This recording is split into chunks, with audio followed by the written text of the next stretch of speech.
Markets are on edge as Donald Trump is expected to announce several trade deals or at least send several trade letters this week. You've got researchers coming up with scenarios across the board in terms of what kind of sectoral tariffs and baseline tariffs to expect. Some people think baseline tariffs will be 10% on top of sectoral tariffs. Other people think we'll have baseline tariffs of around 15 to 20%, kind of thanks to the Vietnam precedent of 20% plus sectoral tariffs. Then the New York Times is reporting that people from countries like France are saying they are willing to accept a, quote, small increase in baseline tariffs if and only if some of their biggest industries in France are excluded, like aeronautics, wine, spirits, cosmetics, getting exemptions for these. The European Union is prepared with $72 billion of counter tariffs if they don't like what they see from the Trump administration. On top of that, you've now got BRICS countries starting to sort of lash out against Trump. BRICS leaders, so that would be Brazil, China, India, Russia, and South Africa, not exactly in that order, calling out the United States, saying there are serious concerns about the rise of unilateral tariffs and non-tariff measures which distort trade and are inconsistent with the World Trade Organization's rules. They also warn about the proliferation of trade restrictive actions that could disrupt the economy. So very much back to kind of like the March and April drama that we heard about. Mind you, also markets are essentially at all-time high right now. So a little bit of give back in this sort of slight period of uncertainty makes sense. Donald Trump to this responds and says, any country aligning themselves with anti-American policies or the anti-American policies of BRICS will be charged an additional 10% tariff, and there will be no exceptions to this policy.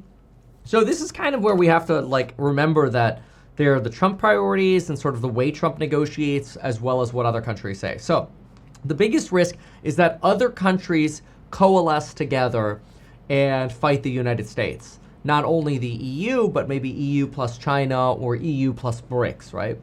That's when we actually get real damage from tariffs. If countries roll over, much like Vietnam or UK, which honestly UK probably benefited from the deal, but if countries just roll over, then it's really not that big of a deal that we end up having these tariffs and manufacturers end up eating a lot of the margins because I don't think consumer prices can really go up a lot. And we'll end up just sort of kicking down the can of tariffs. But markets today, I think, are more nervous about this idea of, oh no, what if Donald Trump's letters that are being sent out this week are really aggressive and they call for 20 to 30% tariffs?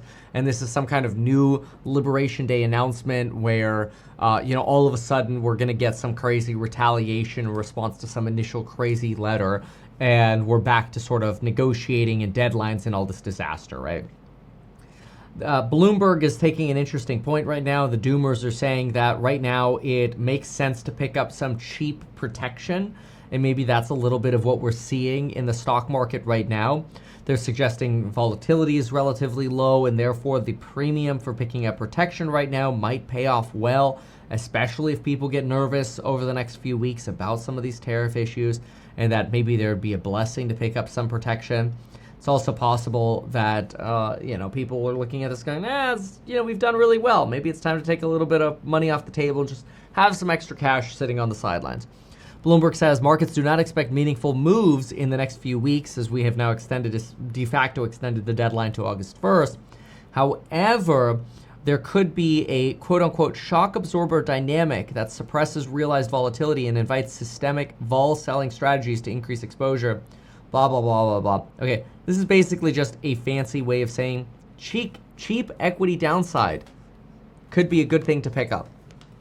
So outside of all the finance, jargon or legalese, something to consider is the Qs usually recover when we have these sort of red moments. We typically see buy the dip because buy the dip has done so well.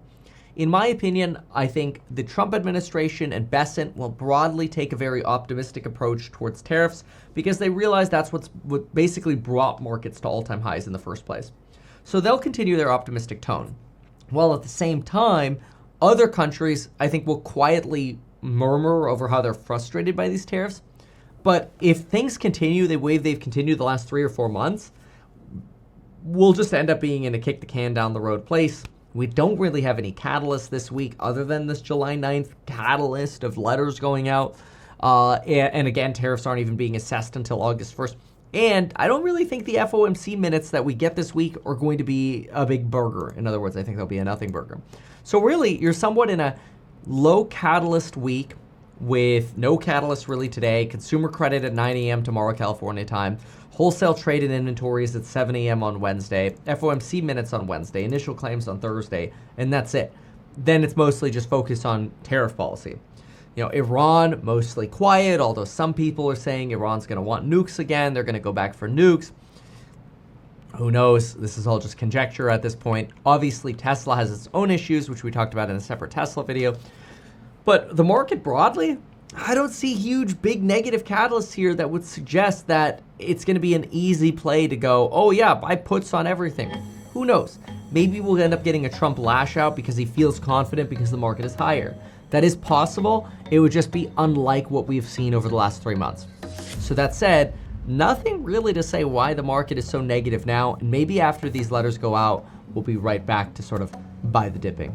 We'll see. Anyway, that's my take on what's going on right now. And it's probably Trump's lash out on BRICS that has the market a little bit uneasy. But beyond that, doesn't seem to be much going on in the markets today. Why not advertise these things that you told us here? I feel like nobody else knows about this. We'll try a little advertising and see how it goes. Congratulations, man. You have done so much. People love you. People look up to you. Kevin Paffrath there, financial analyst and YouTuber. Meet Kevin. Always great to get your take.